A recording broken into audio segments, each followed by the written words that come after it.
बिल्कुल सही है आपका आंसर भी। चलिए अगला क्वेश्चन पे चलते हैं। ओके, आप सब लोग अगले क्वेश्चन को लिख लो, है ये हटा दो भाई।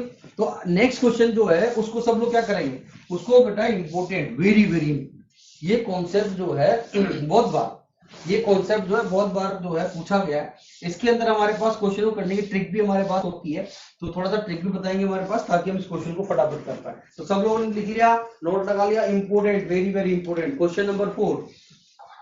ये आज इस वाले पेपर में आज अच्छे अच्छे क्वेश्चन है, काफी काफी अच्छे अच्छे कॉन्सेप्ट है। क्वेश्चन नंबर 4 है। इस क्वेश्चन नंबर 4 का यहाँ पर आप देखेंगे, इसका कॉन्सेप्ट, इसका जो कॉन्सेप्ट बोलो या ट्रिक बोलो हमारे पास के अंदर यहाँ पर लिख दिया मैंने, कॉन्सेप्ट बोलूं या ट्रिक बोलूं वो भी बताऊंगा आपको, फिर सवाल भी हम कर डालेंगे, कोई दिक्कत नहीं होनी चाहिए। देखो सोलिबिलिटी के बारे में बात कर रहे हैं, कॉन्सेप्ट बता देता हूं थोड़ा सा हमारे पास यहाँ पर, फिर ट्रिक जैसा काम उसको आगे क्वेश्चन में यूज करेंगे। मेरे पास यहाँ पर क्या होता है, कोई वाटर है, वाटर के अंदर हमारे पास कोई भी हमारे पास जो है, आप मान लो हमारे पास कोई भी सोल्ट है, ये इस तरह का एक सोलिड सोल्ट होगा और इसका केस भी सोलिबिलिटी प्रोडक्ट आपको दे रखा होगा, सोलिबिलिटी प्रोडक्ट आपको दे रखा होता है, तो आप पानी में डालते हो तो इसका एक अपना फिक्स सोलिबिलिटी होता है, ठीक है। ये अपने पास का केस भी जो होता है हमेशा क्या होता है बेटा, वाटर के अंदर होगा।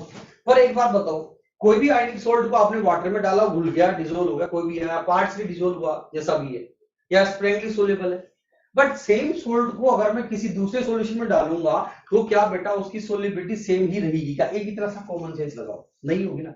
पानी में वो कंपाउंड अलग तरह से सोल्यूबल होगा और किसी और दूसरे सॉल्यूशन में अलग तरह से क्या होगा, अलग तरह से होगा। बोलो होगा या नहीं होगा? होगा। इसका मतलब क्या हुआ? इसका मतलब ये हुआ मेरे बच्चों कि भाई हमें वहां पर उसकी पानी में तो हमेशा स्टैंडर्ड होती है, सोलिबिलिटी प्रोडक्ट जो होता है वो इक्वल सॉल्यूशन में होता है, पानी में होता है, पर उसको किसी दूसरे सॉल्यूशन में डालेंगे तो क्या होगा, अब आप देखना। तो अब आप क्या करें, तो मेरे पास यहाँ पर 3 केस बनते हैं। मैंने क्या किया, उसका इसी सोल्ट को हमारे पास बात करूंगा, 3 केस बता रहा हूं, इसको लिख लीजिएगा सब लोग, क्योंकि अभी तो मेरे को टाइम लगेगा बताने में, थोड़ा सा 2-5 मिनट, बाकी भी आपको एग्जाम में लगेगा, फिर क्वेश्चन करेंगे ना। अभी हम आपने यहाँ पर इसके अंदर सॉल्यूशन के बारे में बात करी, सॉल्यूशन के बारे में बात करी हमारे पास में, यहाँ पर आप देखते हैं तो जनरली तो हमारे पास जो मैं बताऊंगा वही पूछते हैं, देखो यहाँ पर। और बाकी अगर आपको और डिटेल में पढ़ना होगा तो फिर बेटा वो तो फिर हम लॉन्ग एरिया पढ़ाते हैं, वहां पर बहुत सारी चीज बताते हैं।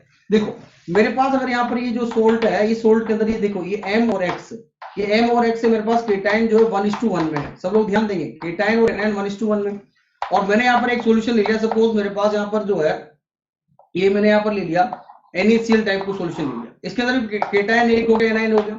ये मेरे पास एक्स के अंदर कॉमन है, क्या है बेटा, NaX ले लेता हूं। मेरे पास यहाँ पर ये क्या है, इसमें कॉमन आयन है, ये जो कॉन्सेप्ट है किसका, कॉमन आयन का कॉन्सेप्ट है, कॉन्सेप्ट ऑफ कॉमन आयन। तो यहाँ पर मेरे पास X माइनस है ना, तो यहाँ पर मेरे पास में कॉमन आयन का जो रेशियो है, सब लोग ध्यान देंगे, कॉमन आयन का रेशियो मेरे पास जो ऊपर वाला जो है, ये तो इसका केस भी पता होगा आपको, ये दे रखा है 1:1 में हो सकता है। यहाँ पर जो आप सॉल्यूशन डालेंगे उस सॉल्यूशन के अंदर आपने बोला, मान लो हमारे पास CaX2 टाइप दे रखा है या CaX2 टाइप दे रखा है, इसके अंदर अब हमारे पास रेशियो क्या है, ऊपर वाले का और नीचे में X2 का रेशियो है। देखना ऊपर में तो X ही है ना, तो ऊपर वाले का मैं नीचे रेशियो चेंज कर रहा हूँ, ऊपर तो 1 का ही रेशियो दे रखा है, तो अगर मेरे पास ये रेशियो 1:2 का दे रखा है, ये हो सकता है, तो 2 तो ऐसा हो गया। अब ऐसा भी हो सकता है कि ऊपर जो कोई सोल्ट है, मान लो हमारे पास ऊपर कोई सोल्ट दे दिया मैंने, यहाँ पर वो BaX2 टाइप कोई सोल्ट दे रखा है, और यहाँ पर मैंने क्या कर दिया, यहाँ पर अपने पास में मैंने NX डाल दिया। अब मेरे पास ऊपर का रेशियो और नीचे का रेशियो 2:1 दे रखा है, समझना बात को। ये ऐसे हो सकता है। तो कॉमन आयन के हिसाब से बात करूंगा तो देखना ध्यान से, मेरे पास में 1:1 का रेशियो होता है, तो न्यू सोलिबिलिटी, ये SN मतलब S न्यू सोलिबिलिटी आएगी इसकी, वो सीधा सीधा क्या जाएगी, इसमें तो आ जाएगी KSP, अगर ऊपर भी 1 और नीचे भी 1, कॉमन आयन का रेशियो 1:1 है, तो न्यू सोलिबिलिटी KSP/C, इसकी जो भी कंसंट्रेशन है उसके बराबर आ जाएगी। अगर मेरे पास नीचे 2 दे रखा है, तो इस केस में न्यू सोलिबिलिटी जो आएगी वो KSP अपॉन क्या होता है, नीचे 2 है तो 2C कर देंगे, नीचे 2 है तो 2C, वर्ड पकड़ लेना मेरे, नीचे वाले में अगर 2C, कॉमन आयन 1:2 है तो 2C, नीचे 2 है तो 2C कर देंगे। और अगर अपने पास यहाँ पर S न्यू निकालना होगा, अगर मेरे पास ऊपर 2 है, ऊपर जो कॉमन आयन X है, मेरा कॉमन आयन X है, वहां पर X2 था, तो ये वैसे लॉजिकली सोचो, जब आप KSP लिखोगे तो स्क्वायर आएगा, नहीं आएगा बेटा, आएगा। तो इस कंडीशन में क्या होगा, इस कंडीशन में अगर मैं बात करूंगा तो मेरे पास क्या हो जाएगा, यहाँ पर रेशियो जो होगा 2:1 है, तो ये अपने पास क्या होता है, KSP डिवाइड बाय C²। तो ये 3 ही केसेस आपके अभी तक IIT ने बार बार पूछे, तो ये इसका पार्ट होता है। अब आप देखना ठीक है, अब देखो यहाँ पर हमारे पास में अब देखेंगे सब लोग, अब इसका जो क्वेश्चन दे रखा है उसको सॉल्व करते हैं, ठीक है। और एक बात ध्यान से सुनना, पानी के अंदर सोलिबिलिटी किसी भी सॉल्ट की वो क्या होती है, सबसे ज्यादा होती है। वाटर के अंदर किसी भी सॉल्ट की सोलिबिलिटी क्या होती है, सबसे ज्यादा होती है। अब ये मैंने कॉन्सेप्ट बताया, बेटा क्वेश्चन लगाओ। चलो क्वेश्चन बुक पढ़ते हैं। AgPr इन वाटर, यहाँ पर आपको दे रखा था, ये मेरे पास यहाँ पर देख सकते हैं, मेरे पास सॉल्ट जो दे रखा है वो क्या है बेटा, AgPr है। AgPr को आपने यहाँ पर क्या किया, पानी में डाला, पानी में डाला तो उसकी सोलिबिलिटी क्या होगी हमारे पास, S1 दे रखी है। और बोलता है AgPr in water in 0.01 m CaBr2। अब दूसरा पार्ट CaBr2, सुनना ध्यान से, CaBr2। अब हमने इसको डाला CaBr2, उसकी कंसेंट 0.01 m दे रखी है। मैंने बोला था इसका Br कॉमन आया नहीं, 1:2 का रेशियो, मतलब ये मेरे पास ये वाला रेशियो होगा 1:2 का रेशियो, मतलब इसकी सोलिबिलिटी H2 क्या हो जाएगी हमारे पास, KSP अपॉन क्या होगा 2C, तो 2 इंटू कितना हो गया 0.01 हो गया, मतलब ये कितना आ जाएगा 50 KSP आ गया, फटाफट हो गया। फिर अगला बोलता है हमारे पास में 0.05 m AgN होते हैं, सॉरी 0.01 kBr, 0.01 kBr।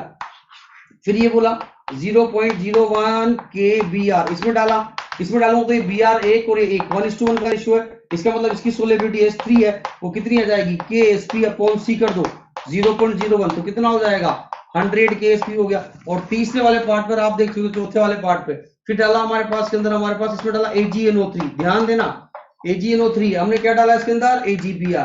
अब मेरा कॉमन है Ag+ हो गया, जरूरी नहीं कि एनाइन ही कॉमन हो, केटाइन भी कॉमन हो सकता है, ये भी हो सकता है हमारे पास। तो इसका मतलब क्या हो गया, यहाँ पर आप सब लोग ध्यान देंगे तो यहाँ पर क्या हो जाएगा आपके पास, यहाँ पर हमारे पास S4, सब लोग ध्यान दें, S4 कितना हुआ S4 जो होगा वो हमारे पास कितना हो जाएगा बेटा, KSP अपॉन हमारे पास में 1 वाला पार्ट है, तो इसकी कंसंट्रेशन कितनी दे रखी है आपके पास, यहाँ पर बोलो 0.05, तो ये कितना आ जाएगा 20 KSP आ जाएगा। KSP मतलब सोलिबिलिटी प्रोडक्ट है, तो आराम से आप इसको अरेंज कर सकते हो। चलो अरेंज करके बताओ फटाफट से, पानी में तो मैक्सिमम होनी है हमारे पास में, तो S1 तो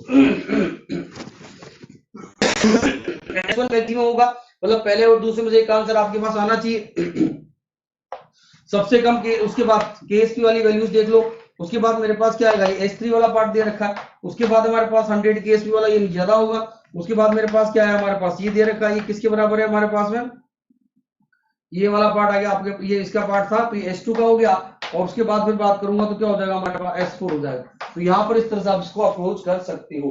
बोलो समझ में आई बात, अरे समझ में आई बात। तो यहाँ पर बेटा जो लोग एकदम से बीच में आए उनको शायद कम समझ में आया हो, ठीक है। हमारे पास ओम दर्शन जी जो लेट हो गए, ठीक है कोई बात नहीं, तो अभी समझ में आई बात। तो ये इसका बहुत ही अच्छा पहला पार्ट था, मैंने डिटेल में बता दिया, समझा दिया, ठीक क्लियर, कोई डाउट, चलो आगे बढ़े।